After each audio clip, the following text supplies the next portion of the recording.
Alice Robur et A.S. Triplex.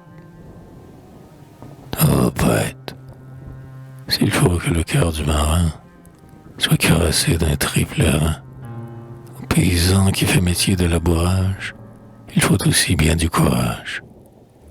Aux morsures du vent aigre et du flot amer, si la vie est rude à la mer, par la neige et le vent et sous l'âpre froidure, à terre aussi la vie est dure. Mon frère matelot, nous labourons tous deux, un champ fertile et hasardeux. Mais dans la vague molle au gouvernail docile, ton fer trace un sillon facile. Ton beau navire fend le flot avec orgueil, et, s'il court le long d'un écueil, comme pour saluer le péril qu'il évite, il se balance et passe vite.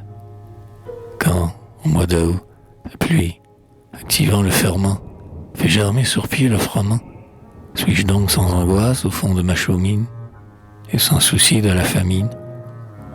Je vois périr l'espoir du pain quotidien. Je me désole et ne puis rien.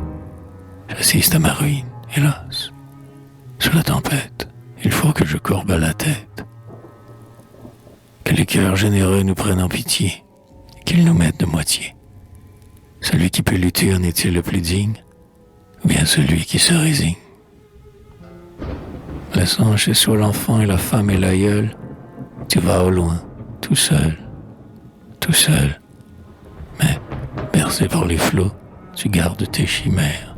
Tu ne vois pas vieillir les mères, les pères décliner, les femmes souffrir, les enfants languir et mourir. Et souvent bien longtemps tu caresses en rêve ceux que l'on pleure sur la grève. Du pays d'outre-mer, quand tu reviens chez toi, on t'enguirlande comme un roi. C'est fête. En attendant que le flot te remporte, la misère reste à la porte. Ton retour rajeunit les yeux fatigués. Ta femme et tes enfants sont gais. Le souci domestique est noyé dans la joie. Et c'est sur toi qu'on s'apitoie. Certes, j'ai l'âme tendre et mon cœur est de chair. Du foyer qui m'est cher, j'écoute la chaleur et la douce coutume, mais j'en sens aussi l'amertume. Quand on n'a plus de pain à mettre sous sa dent, quand les vieux geignent en grondant, quand la femme que trouble et qu'aigrit la détresse reproche au mari sa paresse, quand les petits-enfants piaillent, quand les grands se détachent de leurs parents, quand le garçon s'adonne nos vices, quand la fille tâche l'honneur de la famille. Mon cœur n'est pas de pierre, il tient bon, mais il sent goutte à goutte couler son sang. La misère s'oublie, les douleurs s'apaisent, mais je sais ce que les croix pèsent. Certes, pour te montrer calme dans le péril, tu dois avoir un cœur viril. Tu l'as, tu sais mourir comme mouraient tes pères, et jamais tu n'as désespère. Pour moi, j'ai mes récifs inconnus.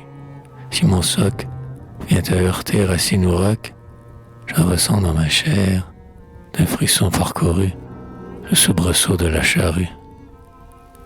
Je connais tes tourments, tes labeurs, tes ennuis.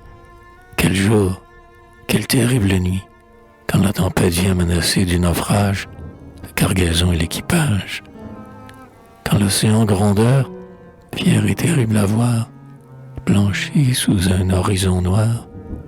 Quand tout à coup fermant l'abîme, la nuit tombe comme la lame d'une tombe.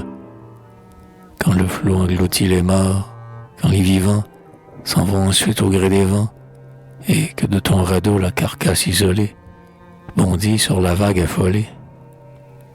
Lorsque la grêle aiguë abat, pique, détruit le bourgeon, la fleur et le fruit, qu'elle hache un menu large et l'avoine en herbe, et ne laisse rien dans la gerbe. Quand l'orage, la nuit, gronde, approche, s'accroît, et vient éclater sur mon toit, moi, tuteur et gardien des hommes et des choses, suis-je donc sur un lit de rose? Quand la mort vient à toi, tu la reçois debout, fidèle au devoir jusqu'au bout. Tu marchant de pas tes dernières minutes, tu meurs comme un brave, tu luttes. Je sais que ton trépas est dur et que souvent, tu meurs emporté par le vent. Plus tristement aussi quelquefois tu meurs jeune, de fièvre, de peste ou de jeûne. Alors, ton pauvre corps s'en va, je ne sais où, entre deux eaux, boulet au cou. Frère, ce n'est pas là le trépas que j'envie, après les tracas de la vie. Mais il vaut mieux mourir au milieu du chemin, l'arme au bras ou l'outil en main, que de traîner vivant dans l'amère tristesse, le lourd boulet de la vieillesse. Si je te dis cela, ce n'est pas, matelot, que je porte envie à ton lot. Le maître qui nous dit de travailler en homme nous a mis au poste où nous sommes. Mais quand avec le jour le travail finira, à ses fidèles, il dira, au fils du paysan comme à ceux du prophète, viens, enfant, ta journée est faite.